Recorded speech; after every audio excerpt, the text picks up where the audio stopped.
Today we are going to make a whiskey mash that is delicious and got a lot of history.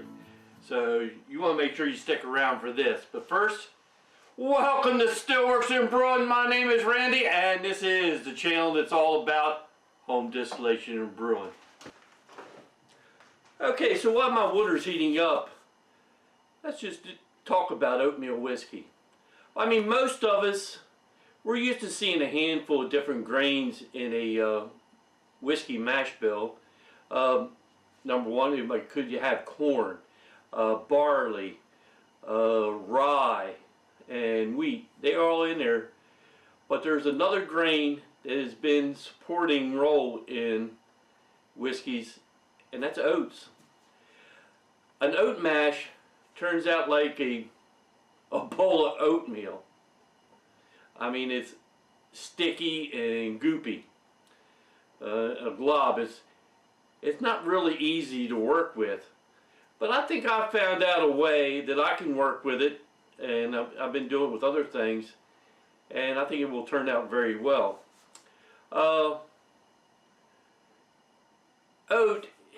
it really kind of fell by the wayside during the 20th century, like I said before, because it was difficult to work with. But lately, it is really growing popularity because of the craft whiskey business. I mean, craft whiskey, craft distilleries are really following suit with the craft beer business, coming out with some fantastic flavors and different techniques and stuff like that. So I think you're going to start seeing more and more of the oat, because the flavor of the oat whiskey, I'll be honest with you, it's pretty darn good. Okay? Alright, let's talk about my grain bill. Number one, I'm going to be making a 6-gallon mash. And the star of the show is I'm using rolled oats. It's just old-fashioned oatmeal. It's been rolled and flaked and all that good stuff. So I got 10 pounds of that. The next thing I'm going to do using is 4.5 pounds of corn. Alright, so that should add a lot to it. What do we got next? Barley. I got some 6-row barley here.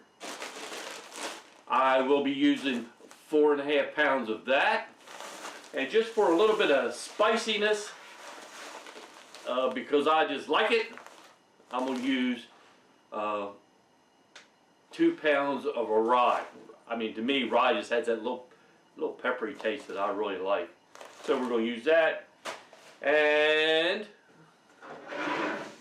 I got 3 pounds of honey. I'm going to use 2 pounds in, well, it's 24 ounces, a little bit more than 2 pounds. I'm going to use that in the mash. And then I've been thinking, in the final product, just a little bit of honey, just to add just that little bit of sweetness. I'm going to think about that one. So this ought to be interesting. Okay, so let's get started making this oatmeal whiskey mash. The first thing that I did heat water up to boiling. Alright, so what we're going to have to do first is we got to cook our corn.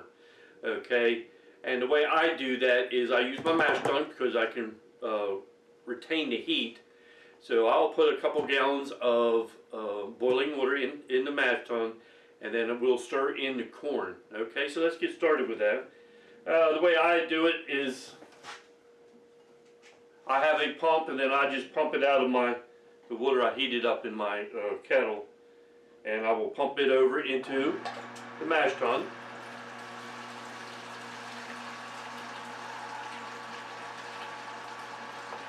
And then what I'll do is start adding in we did crack or grind our corn. You want to stir this in so you don't get no, clumps, dry spots. Add it in slowly.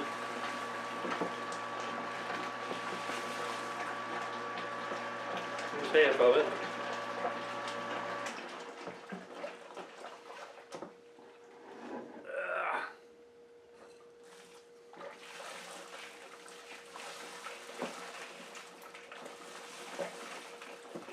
This is 4.5 pounds of corn.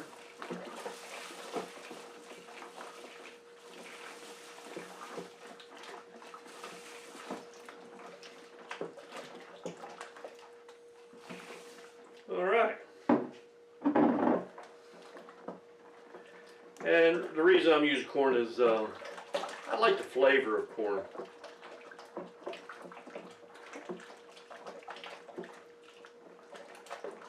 Alright, so that's all mixed in, all stirred up.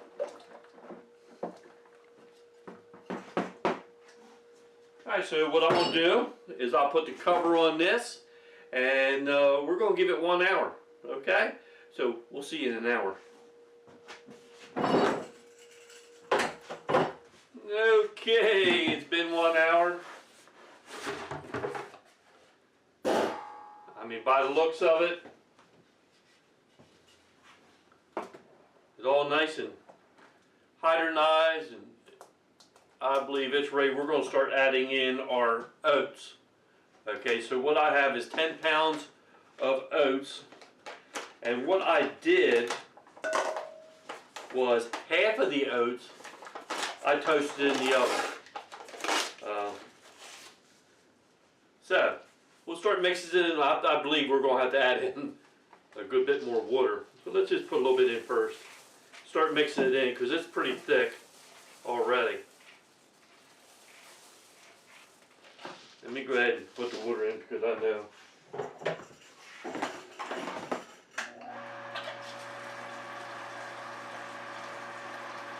This is will be pretty thick to work with, especially by the time I get these 10 pounds of oats in there.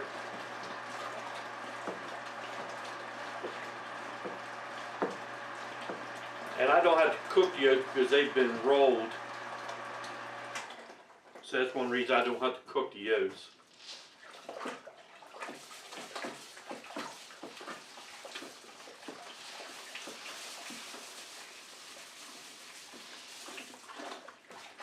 There's one.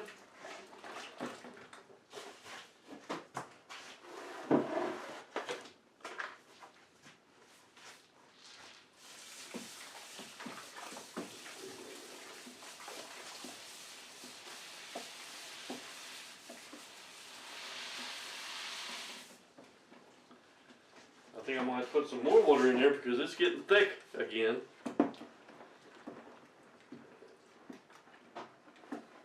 This does make some fantastic whiskey.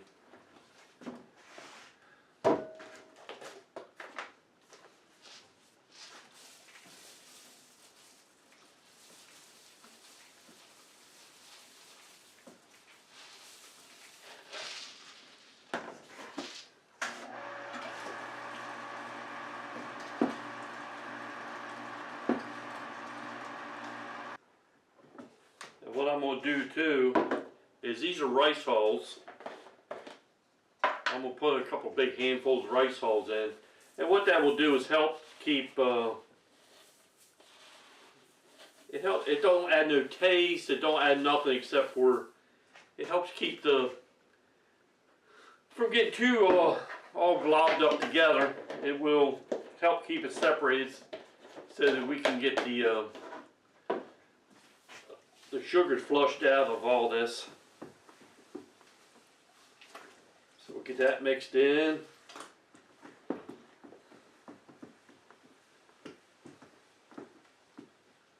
Alright, now we need to check our temperature.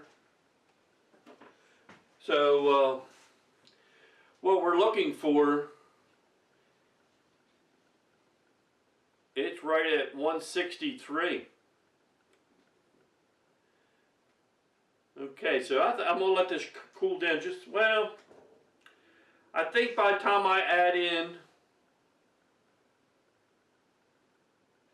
I'm going to let it cool down to about 3 more degrees, let it cool down a little bit, and then we'll go add in our barley. I like to, our starch conversion is somewhere between 145 and 158. So, I don't want it too warm to hurt the enzymes. Alright, let's double check our temperature. We are looking at basically 160. 161. Okay, so let's add in our barley and our rye, because that will bring down the temperature some. I want to try the scale for the starch conversion for the enzymes to work is 145 to 158, somewhere in that neighborhood.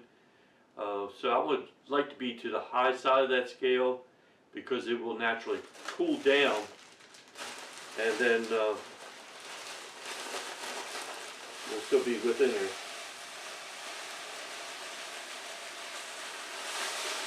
Whoop.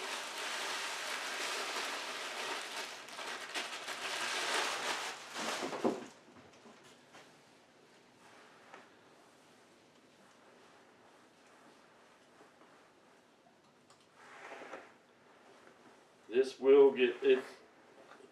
It's extremely thick now, but once them enzymes start to work on some of that stuff, it will thin out.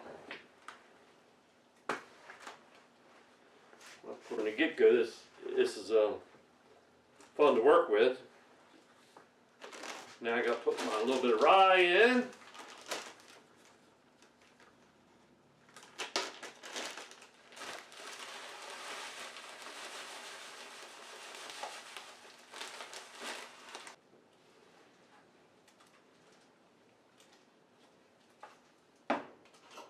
Okay, so what we're going to do is we're going to cover this up and we'll give it an hour and a half and we'll be back.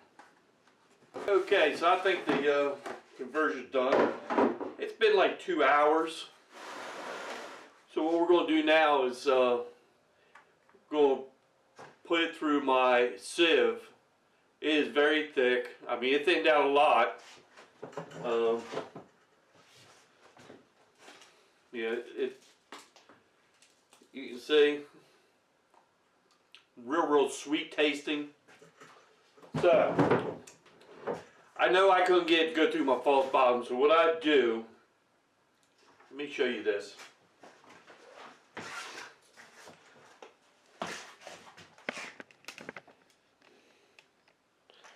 I have a sieve bucket that I made, so here's a bottling bucket. It sits there like that. It's got all the holes in it. And then I put a brew in the bag in. And then I will take the everything out of the mash tun, put it in there, and let it drain into my bucket. Okay? Okay, so it's just a matter of taking it out of my mash tun.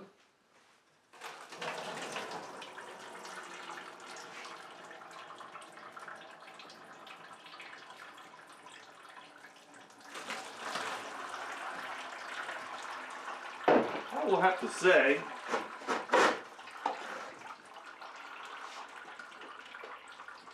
this is a messy job.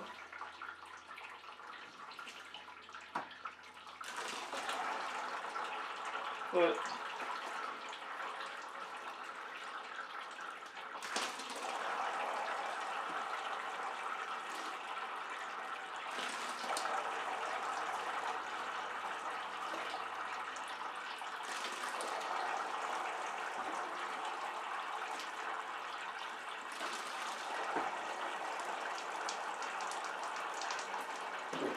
make some good whiskey.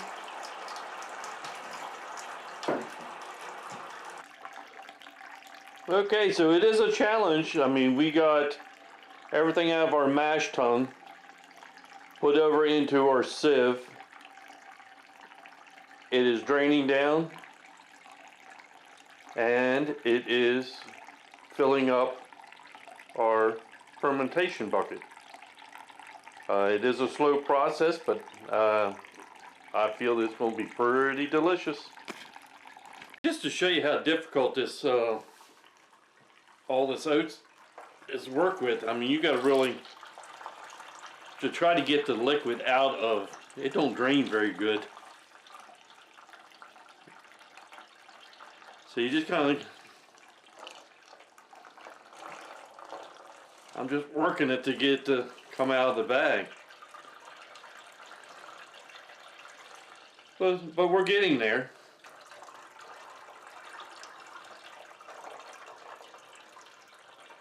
I mean, I got about 5 gallons, I would guess, in my fermentation bucket at this time. And I bet there's another gallon of liquid stuck in these grains and that oat. I mean, my hands are just sticky as can be. I got a lot of nice sugar in there. I could probably even soon maybe even pour some hot water over this to help flush some of them sugars out. Alright, so we got everything over into our fermentation bucket, and like I said before, it's a challenge with oatmeal. Let's see what kind of numbers we ended up with.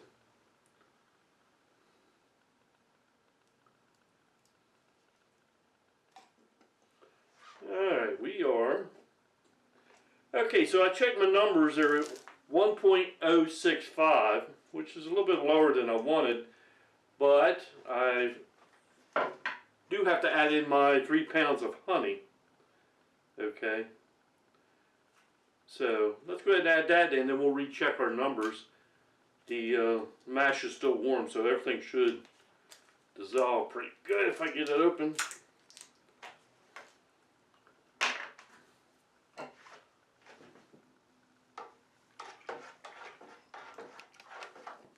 Alright, let's get this last one put in.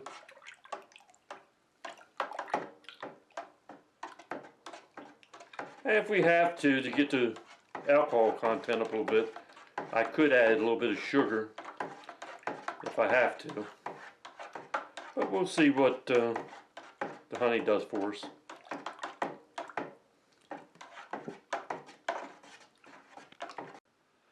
Alright, let's see what our numbers are now with the honey put in there. And we are at 1.085. I'm leaving it right there. That is beautiful. So I did not have to add any sugar to it at all. I did add the sweetness from the honey. That really brought us up. So next thing we need to do is let's check our temperature. And our temperature is 110. That's a little bit too hot for our yeast. So what I'm going to do is I'm going to put a lid on this, put it in my fermentation room, and then I will probably tomorrow morning I'll add the yeast. But I do believe I'm going to use a blow-off tube, so I'll show you what that is tomorrow. So we'll add our yeast and it will ferment from 5 to 10 days. It should be done, okay? All right, we'll see you in a week.